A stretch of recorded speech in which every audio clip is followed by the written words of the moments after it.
Guys, kakain tayo ng ice boko ice drop with matching pan.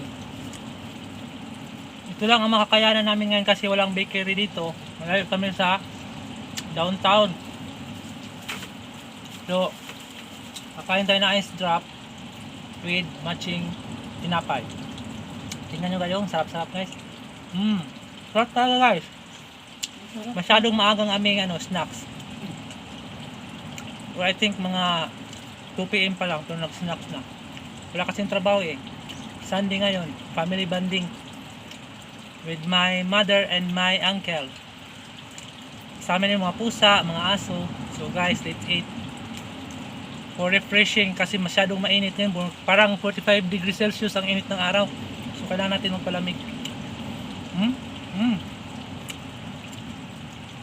Meron pa kaming natira guys. Pwede pa kayong pahabol kung gusto nyo magpunta dito. Malapit lang.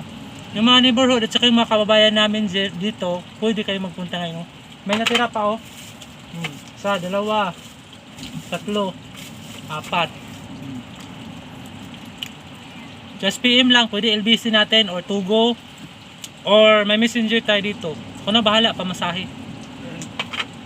Yun lang muna ngayon for this afternoon videos guys. Thank you for watching.